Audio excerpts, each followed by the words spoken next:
हाय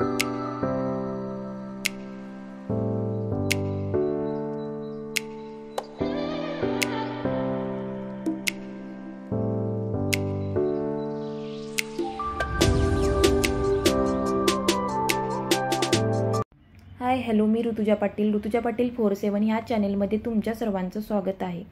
आजचा दिवस तुम्हाला खूप छान मस्त आणि आनंदात जाओ। तर खूप दिवस झाले चॅनेलवर लॉंग व्हिडिओ टाकलेच नाहीत, पण चला असो व्हिडिओला कंटिन्यू करूया। ही सगळी तयारी चालली होती मामाच्या गावी जायची। तुम्हाला थंबनेलवरून समजलाच असेल। येणाऱ्या व्हिडिओमध्ये किंवा ह्या व्हिडिओमध्ये सुद्धा तुम्हाला समजून जाईल की आम्ही का चाललो आहे। आत्ताच आम्ही माझ्या माहेरून आणि सासरहून हरिनाम सप्ताह करून पुण्याला आलो होतो, पण थोड्या दिवसानंतरच मम्मीचा कॉल आला की मामाच्या गावी जाऊन यात्रा करायची आहे। तर मग परत आम्हाला गावी जावं लागलं। मी लग्न झाल्यानंतर 2-3 वेळा एकटी जाऊन आले होते मामाच्या गावी, पण मी माझ्या मिस्टरांसोबत फर्स्ट टाईमच मामाच्या गावी जात होते।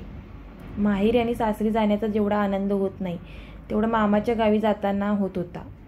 लहान असताना खूप वेळा येणं जाणं व्हायचं मामाच्या गावी जायचं, पण जसं आम्ही कॉलेजला गेलो मोठे झालो तेव्हापासून मामाच्या गावी जायचा संपर्कच मोडला। पण आता 1-2 दिवसासाठी का होईना पण मामाच्या गावी जाणार हा आनंद खूप मोठा होता। तर आम्ही आलो होतो येरवड्यामधील मेट्रो स्टेशनला, कारण येरवडा ते स्वारगेट आम्ही मेट्रोने प्रवास करणार होतो आणि स्वारगेटमधून आम्हाला दुसरी बस पकडायची होती। तर मेट्रो होऊन अंदाजे 1 वर्ष झालं असेल, पण आमचा प्रवास मेट्रोने कधी झालाच नाही। पण ह्या निमित्तानं का होईना पण मेट्रोने प्रवास करणार हा आनंद सुद्धा होता। आणि सरकारने इतकं विचार म्हणजे येणाऱ्या पिढीला सुद्धा हा उपयोग होईल ह्या अंदाज घेऊन मेट्रो इतकं छान बांधलेलं आहे की तुम्ही सुद्धा एकदा प्रवास करून बघा। जशी आपल्याला लहानपणी रेल्वे गाडीमध्ये बसायची उत्सुकता असते, तशी मला आत्ता मोठेपणी मेट्रो बघायची सुद्धा आणि मेट्रोमध्ये बसायची सुद्धा उत्सुकता लागली होती। तर तिथं गेल्यानंतर तिकीट काउंटर सुद्धा आहे, तिथं आपण तिकीट काढू शकतो आणि इथं सगळ्या सूचना सुद्धा होत्या, म्हणजे बोर्ड लावली होती की कुठं जावं लागणार आपल्याला, कसं जावं लागणार, ह्या सगळ्या सूचना बोर्डवर त्या होत्या। आणि मला कमेंट करून सांगा की पुण्यामध्ये आल्यानंतर कुणी मेट्रोने प्रवास केलेला आहे। तर तिकीट काउंटरला तिकीट काढल्यानंतर आम्ही गेलो मेट्रो पकडायला। तर चला मग तुम्ही पण बघा आम्ही कसा मेट्रोने प्रवास केला।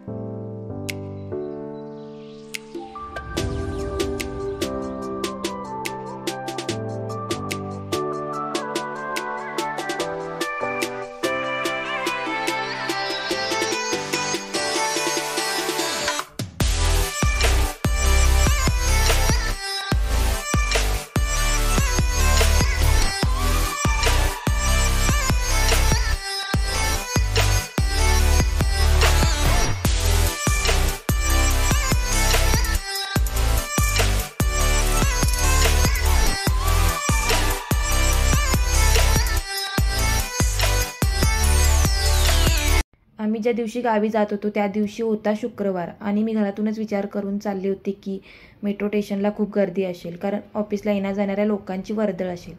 पण तिथं गेल्यानंतर बघते स्टेशनवर तर काय, स्टेशन पूर्ण खाली। पण म्हटलं हे खूप चांगलं झालं, आपल्याला व्हिडिओसुद्धा काढता येतील आणि मेट्रोचा मनसोक्त आनंदसुद्धा घेता येईल।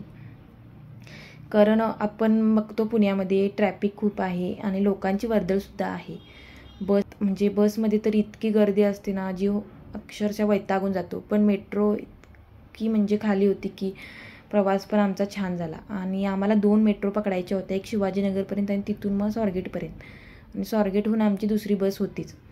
तर मेट्रो आल्यानंतर मेट्रोचा आनंद घेत आम्ही पुढच्या प्रवासाला सुरुवात केली। इतकं छान वाटत होतं ना रात्रीचं, खूप कम्फर्टेबल असा आमचा प्रवास झाला आणि छान वाटलं। बसमध्ये जेवढी दगदग होती ती आम्हाला मेट्रोमध्ये जाणवलीच नाही आणि मेट्रो तशी केलेलीच आहे। सरकारचे खूप आभार मानले पाहिजेत की त्यांनी आमच्यासाठी इतकी छान मेट्रो बनवली।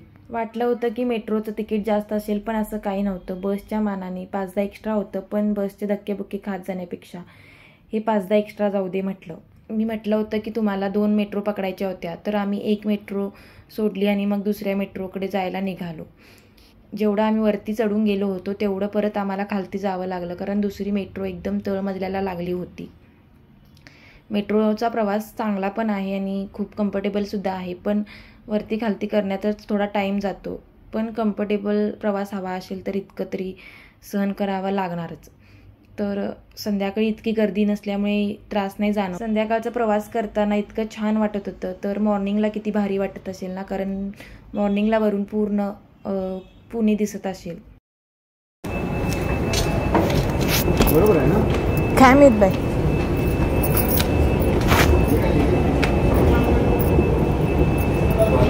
केला होता आता नाही आहे.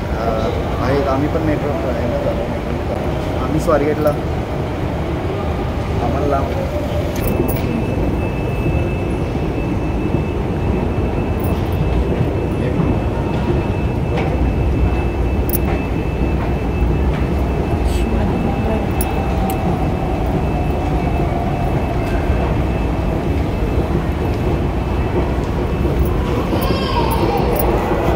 तर मी म्हटलं होतं ना, आम्हाला 2 मेट्रो पकडायच्या होत्या. तर दुसरी मेट्रो पकडण्यासाठी आम्ही जेवढं वरती चढून गेलो होतो तेवढं खालती जात होतो.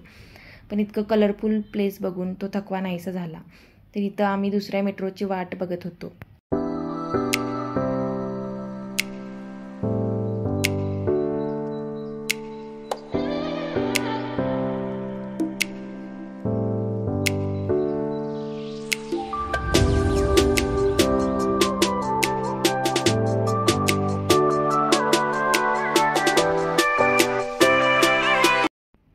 तर असा झाला आमचा मेट्रो प्रवास.